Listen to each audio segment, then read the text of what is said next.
going under? Anesthesia Answered with Dr. Brian Schmutzler. I'm your host, Vahid Sadrzani. And of course, on this podcast, we talk all about anesthesia, the past, the present, the future, with Dr. Brian Schmutzler, the aforementioned. And this is episode 10, I believe, in our 2.5 months of doing this show. We've got some really good questions, and a big shout out, Dr. Brian Schmutzler. Thanks so much for answering questions on a week in and week out basis. I think people are really interested in the world of anesthesia and want their questions answered. We get a lot of them, a lot of questions.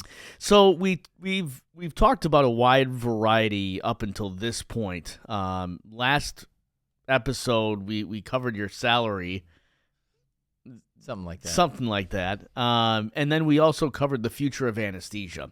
And you said it was up in the air as it relates to the number of anesthesiologists that are walking through those doors. And that's a result of a number of factors. We had a lot of people interested.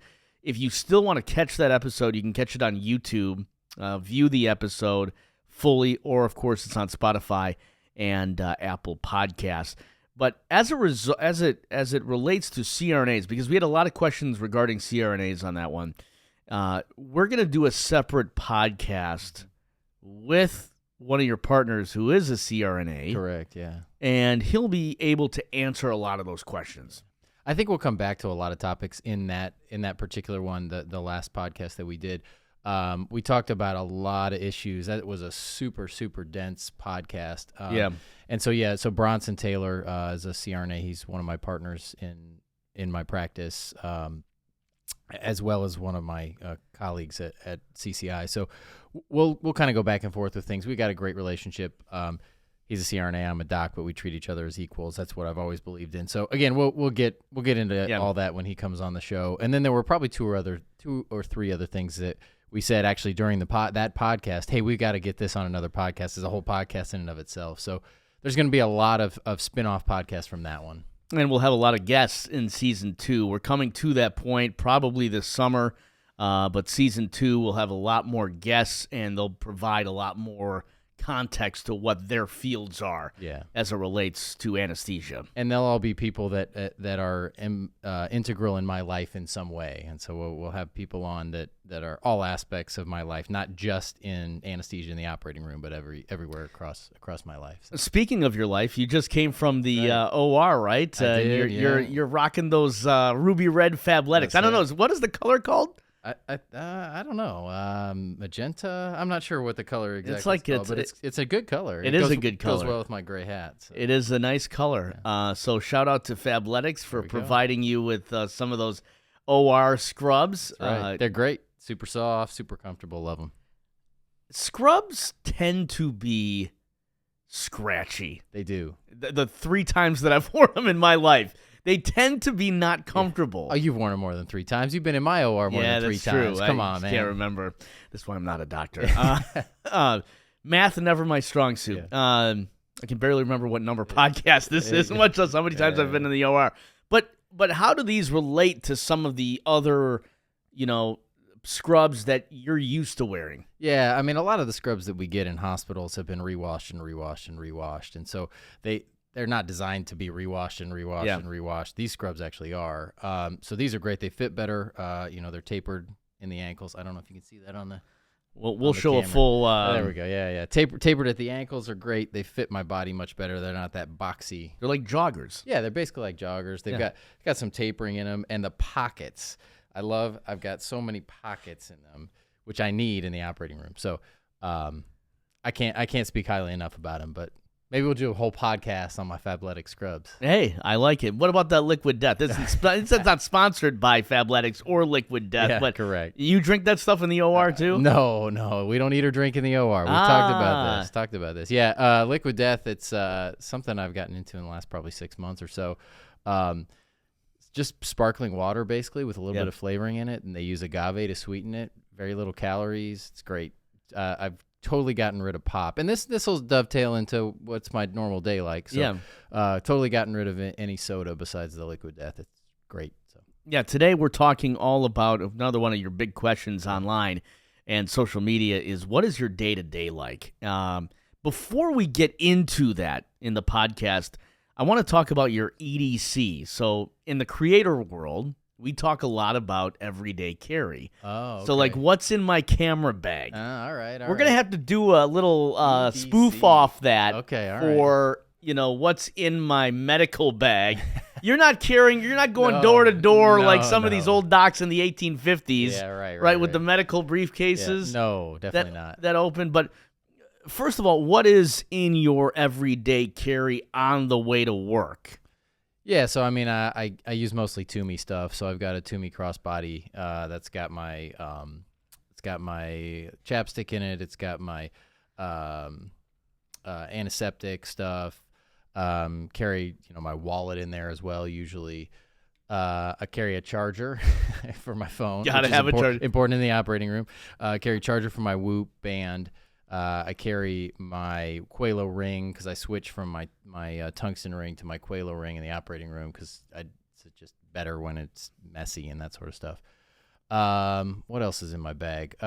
Typically, I carry my Toomey backpack into work with me. I've got 2 computers, one for personal and one for business. So I carry both of those in. I use a Remarkable. I don't know if anybody's heard of that before, but it's great. It's a note-taking device. What else do I carry? And my lunch. I carry a lunch bag in. What's in your lunch? It depends on the day. What's your favorite go-to lunch? Go-to lunch is whatever Alicia cooked the night before. I was about to say, be careful. Alicia might be listening. Whatever she cooked the night before. So you have your everyday carry. Then what's in your pockets? You said you like to carry stuff in your pockets. Yeah. You got a phone? Yep. Yeah, I got a phone in one pocket. I carry my AirPods in another pocket typically. I've got my big wallet in my back pocket. Pens, so I carry at least one regular pen. I like Lamy is the pen brand that I tend to use. Really nice stainless steel pens. And then I carry a couple of Sharpies as well because that helps to label medications. And then I carry this. I don't actually put my phone in it, but I carry. Hold that up. I carry all. Oh, sorry. I carry all my badges in this one so that I can scan in and out of all the hospitals I go to. Got it. So at least that much. So RDF. RDF or whatever it is. RFID. RFID, yeah, what RDF? Yeah. RFID, I don't know what RDF is. I thought it was another EDC. Yeah. Everyday carry. Yeah, that's right. Everyday carry. All right, so the bulk of this episode is going to be your schedule, basically, right? We've talked about why you like anesthesia, why you picked anesthesia, why you continue to choose anesthesia. But let's go into some of the day-to-day. I think we've had some mini, following along kind of at 5:30 in the morning where you go down to, southern Indiana and all that stuff. But, tell us what it's like in the Schmutzler household at 3 o'clock in the morning and, what time you get going. So I'll go through this kind of 2 different ways. As I've talked about before, I've got a clinical set of duties, and then I've got an administrative set of duties. And typically I split that up by week, not always, but I'll take you through a clinical day for me, and then I'll take you through an administrative day. So every day, regardless, we'll just start with the clinical. I get up between 2:30 and 3 a.m. So when I sent you a text at 4 a.m. this morning. I was already up, ready to go. Yep. I had already done a workout? Half my day by then. No, not quite yet. So 2:30, 3 o'clock in the morning. I've been doing that since I was a resident. Okay. On purpose? On purpose. Yeah. I just find that as an anesthesiologist, it's really difficult to do anything at the end of the day. I never know when I'm going to get done. I'm coming here straight from the operating room today. I'm an hour and a half late because things just get screwed up and you end up late. So I get up 2:30, 3 o'clock in the morning, depending on the morning. Head downstairs. The dogs want to be fed and let out, so that's number one. They have to be fed and let out. Yeah. You've seen Poppy and Jovi in our videos. So, very popular. So yeah, exactly. Again, we should do a podcast on sheepadoodles. So they get let out, they get fed. I do my devotion for the morning. Listen to the Bible, the books of the Bible. I do a Bible in a year every year. And then typically I do a gratitude journal. This guy named Ben Greenfield, he's a fitness guy, but he developed a gratitude journal. So I like to do that in the morning as well. And you've been doing all of this since college. I mean, not letting the dogs out, but residency. Since residency. Yeah. I had a dog, Ed. Those of you who know me probably remember Ed. He was a mutt. He was an awesome dog. Thought he was a person. But I've been doing that, essentially since since residency. So it's and I've seen podcasts on this and mindset about getting up, but you devote that first third, let's call it a fourth of your day, to Brian. To me, yeah. Well, I mean, I guess the dogs, but spiritual, the dogs do. Spiritual, emotional, physical in the morning, of course. Yeah, that's for sure. And you add the workout to that too. Yeah. So, depending on the day, 3 days a week, Monday, Wednesday, Friday, I work out with my trainer, Rodney Razor. On Tuesdays and Thursdays, I typically work out at home. So the workouts are varied, right? If I'm working out with Rodney, and so I head to Rodney's I usually get there between 4:30 and 4:45. I head in a little bit early, and I typically do some cardio first.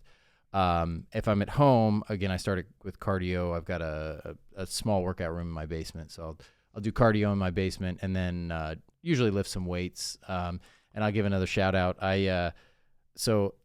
For half the year, for every year since 2007, I've done LL Cool J's Platinum Workout. I used to carry around this big, thick book. Now it's on my phone, obviously. It's almost 20 years later. But so the first 26 weeks of every year, that's what I do as my own workout at home. Nicely done. Yeah, so I'm a creature of habit. You'll find the more you learn about me. Ladies love Cool J. Yeah, there you go. And so then Mondays, Wednesdays, and Fridays I head to Rodney's, and so we start usually about 5 o'clock. Get my workout in. I'm usually done by 6. Head out directly from there to Unity, which is the hospital I work at. I typically check in with the pre-op nurses there. Head to the shower. I shower at the hospital. Come back out and start doing my day. So I'll do anywhere from 8 to 15 hours, depending on the day, in the operating room. Do you think, before we get to that, yeah, sure. Do you think that some of your success or most of your success is due to the fact that you get up? Now, this is a serious question.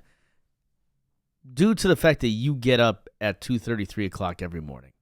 I mean, I think, is it the chicken or the egg, right? So do I get up at 2:30 or 3 o'clock in the morning because I'm that motivated, or does getting up at 2:30 or 3 o'clock in the morning motivate me? It's probably a little of both. I mean, I certainly do better when I'm consistently doing that. If I fall off for a week, I think my mindset is not as good, right? I don't think I think as well. I don't think I'm able to sell contracts as well. I don't think I'm as good at diagnosing and treating patients in the operating room if I don't get up and do that. Now, on the flip side of that, you talk to a lot of people who say you don't sleep enough, right? So we'll get to my bedtime, but I'm under the recommended amount of sleep per day for sure. So, but you've been operating like this for years now, yeah. So it's not like it's something new. The next question is, do you think that folks out there who are listening or watching this podcast, do you think it's beneficial for them to at least listen? I mean, not everybody's going to get up at 3 o'clock in the morning. No. But, a little earlier to get their day started. Do you think it's that much more beneficial? Yeah, I mean, and I think most people know this, and I would never advocate, because I think it's probably somewhat pathological that I get up that early every morning, but I think it's beneficial to set a pattern, try to get up about the same time every day, and set aside that morning time for whatever you need to do to get your mind right. I mean, I think that totally makes sense. And I don't know what the data says about that. I mean, I have a psychology degree, but I haven't looked at that stuff in years. I'm too busy doing other stuff. But for me personally, that time is critical. I just have to have that time, and I've done it forever. So I think it's important that people understand what motivates them. Yeah. I think it comes down to a why. Yeah. Right. I don't enjoy getting up at 2:30, 3 o'clock in the morning. I did it. I didn't say I enjoy it either. Touche. Yeah. I did it for a living, though, as a morning anchor for years. It wasn't beneficial because I didn't have that alone time. Now, what I will say is I've had serious jet lag. I'm getting a little off that topic, but I'll tell you where I'm going here. I had serious jet lag, or have had serious jet lag for the past week after spring break. Yeah. We went overseas. The time difference was huge. We came back. Of course, it screwed all my circadian rhythms up. And so this morning, again, I woke up a number of times. I woke up at, 2, laid in bed for a while. And then finally I got out of bed at 3, and I'm like, I'm just going to go to the office. and I have the office to myself. Of course. At 3 o'clock, 4 o'clock in the morning, and I just feel like I can get stuff done. Yeah. Whether it's editing or photo or video or whatever it is, I mean, I feel like I have that time. And then by the time I did my second workout today, shout out second workout. Oh, there you go. I like it. I was supposed to work out with you this morning. You were, and then I realized you ditched me. Well, I realized that I had 2 workouts that I was barely going to survive those. Yeah. So I had to stick to those. But by the time I got to 9:30, I went home. That was like half my day already. Day's done, yeah. All the stuff you had to do was done. Now you just get to lay back and enjoy. There is something to be said for getting up, enjoying a little bit of time for you. Yep. And to understand, for you, I mean, it's understanding your why, right? And it's connecting on a spiritual level and an emotional level and physical level. And I think if people incorporated that more into their daily lives. Yeah, I agree. I mean, you look at a lot of these guys. I mean, I listen to a lot of podcasts. I listen to a lot of stuff, read a lot of stuff. A lot of them will say, get up, make your bed, and do something, important in the morning before you go to work. Don't roll out of bed. If you got to be at work at 8 o'clock, don't roll out of bed at 7:45 and run right into work, right? So, I mean, that's what they say. They say that helps with, mental clarity. It helps with mental illness. It helps with all kinds of stuff. They say, Well, I hate to be late, and so that's what motivates me to get going.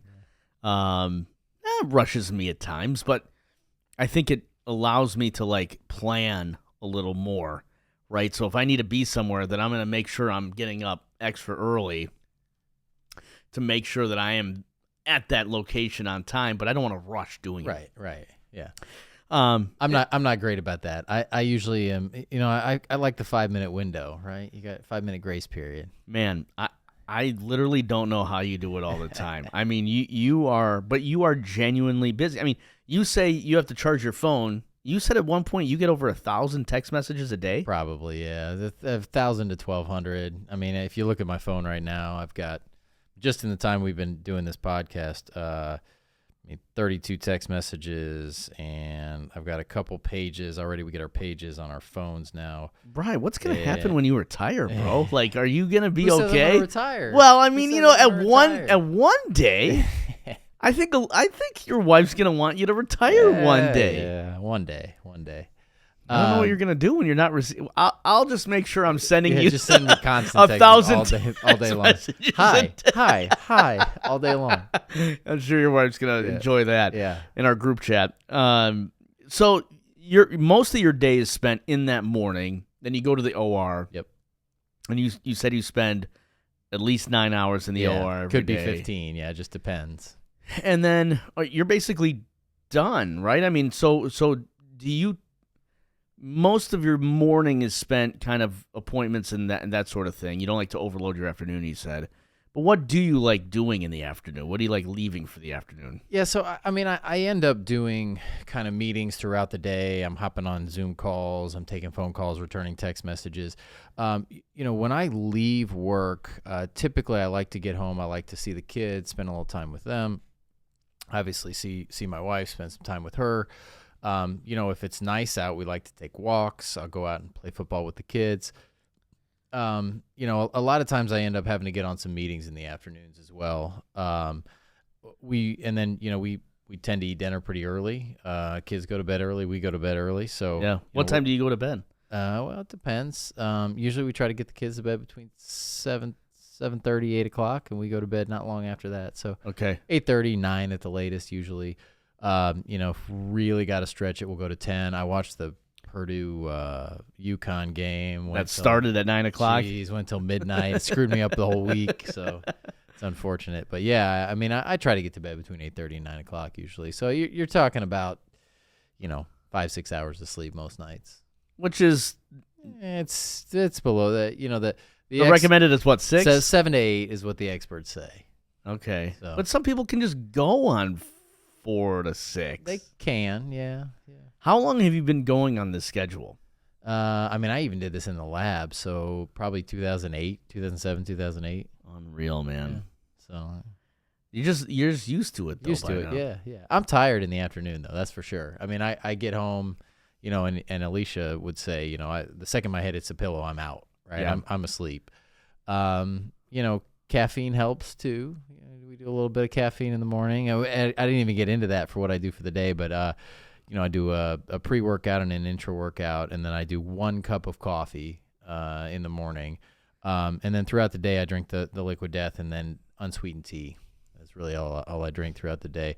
I tend to not eat anything except protein. I'll do some eggs or a protein shake before 11 o'clock. Around 11 is usually when I eat lunch. So, I'm pretty regimented in things, which is, again, probably not healthy how regimented I am with things, but it works for me. So, what do you like to do on your off time when you're not catching up on 1,000 text messages and reading emails poolside on vacation? Yeah, like the weekends. Yeah, so we work out in the mornings, Saturday mornings. We kind of all do that together. We have a corporate workout on Saturday mornings.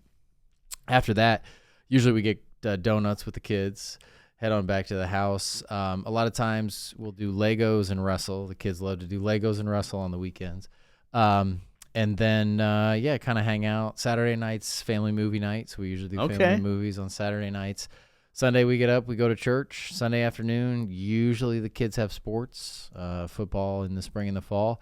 And then I actually get back to work on Saturday evening. We do our weekly staffing call, and then it's, dinner, bed, and then back to it. So that's a clinical week. When it comes to administrative weeks, it's a little bit different. The CCI is again, I'll say it again, is the company that I work for, and we're mostly based out of Central Time. So I still get up early, I still do the workouts, but usually on an administrative week, if I'm not traveling to a site, I come back home, and I don't start calls until somewhere between 8:30 and 9 o'clock because we're Eastern Time, or Central Time, so that's 7:30 to 8 Central Time. I'm sorry, 7:30 to 7:38, Central Time. Yep. So I come home, I take the kids to school, get a cup of coffee, relax a little bit. A lot of times I'll, catch up on social media. Shout out to everybody who sends me questions, and then get started. And so usually on those days, I'm on Zoom calls in my home office for 4 to 6, sometimes 8 hours straight. Right. And then, same thing in the evenings. A lot of times I'll block off that time between about 1:45 and 2:30 so that I can go pick the kids up from school and bring them home. And that's kind of nice, How often do you travel? I mean, as part of your, and this started recently, right? I mean, So last couple of years. Probably since 2021, mid 2021, I've had an administrative appointment. I've had dedicated administrative weeks since June of 23. Okay. So, how much do I travel? 3-4 days a month. Sometimes more, sometimes less. Typically. Okay. And where do you go? Where's your typical? Yeah, so we go to our the sites that we cover. Uh-huh. So for instance, next week I'm going to Carson Tahoe, as well as Terre Haute. The week after that, I'm going to Atlanta. We have a sort of a company meeting in Atlanta, and then we're going to my best friend from high school's wedding in Texas, so I'm traveling there for fun, not sure. for work. And then it's a kind of a busy time right now because we've got some things going on, so I'm going to have to go back out to Carson Tahoe. I'll be in Kansas in August, I think, and Montana and North Dakota in May. Awesome. Yeah, it's you fun. are on the move all the time, man. On the move all the time, yeah. That's when you're used to that lifestyle, you gotta be on the move all the time. I understand that. That's right. So are you. I am. I don't like to sit around for a long time just doing nothing. I get bored. Same. So the computer's always in my hand, and that's right. The phone. The camera's always in my hand. So I totally appreciate and understand. So for everybody who is interested in a day of life, there it is. Yeah. I mean, it's hard work, it's dedication, it's focusing on yourself. Yeah. For part of the morning and focusing on your family this is interesting because when you look at some of the professions, we were just in Japan, and when you look at some of the professions there and the people and the hard work, because really they work hard there. They work hard. Yeah. I mean, and it's long hours. I mean, we would be in the train station at 9 o'clock, and it's like a 5 o'clock Wow. I mean, a train station at 9 p.m. in Tokyo is like New York City rush hour traffic at 5 p.m. Really? So 13, 14-hour days. 100%, no doubt about it. Wow. And they're all dedicated to their craft. And so when you look at, but people there spend time in their day focused on themselves, focused on their families. So they check those boxes. And I think that balance is so important to have. And I think from an outsider perspective, it's easy to say, well, medical professionals don't have that balance because you're just at work like 300 hours a day, right? I mean, you're at work all the time and under so much stress and so much pressure that really you don't have time for all the other stuff. You got to make the time. I mean, you got to make the time. That's the only way to do it. So you got to sacrifice something, right? There's only 168 hours in a week or whatever it is. You got to sacrifice something. So for me, it's usually sleep. But well, I know the quote that I was gonna say, but it is true. Like if you're motivated to do something, you're gonna do it. Yep, that's true. So that is a day in the life for real. For real. He listens to LL Cool J, so if you want to send gifts, that's right. Like not gifts, GIF. Mama said to knock you out, right? Yeah, Mama said knock you out. Right. All right, we're to the point of the podcast now where we take your questions, we answer your questions, and we typically answer 3 to 5 today. For the sake of time, we're going to do 3 questions.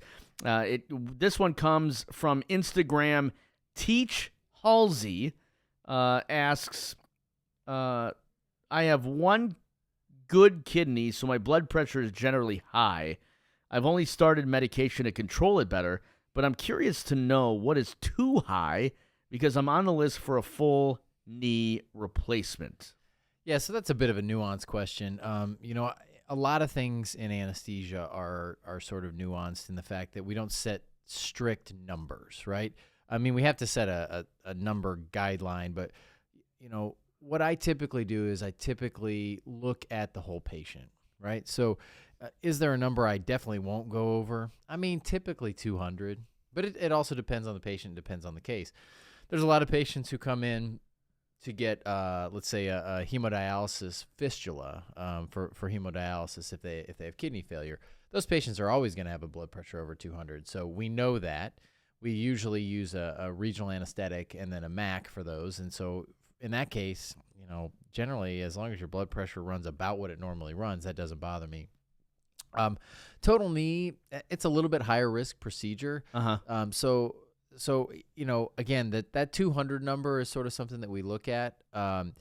With the total knee, you can put a tourniquet on though, and so I guess the issue with blood pressure is a couple of things. One, bleeding, right? We're cutting you open, and so the higher your blood pressure is, the more bleeding that's going to happen. We can put a tourniquet on for a total knee.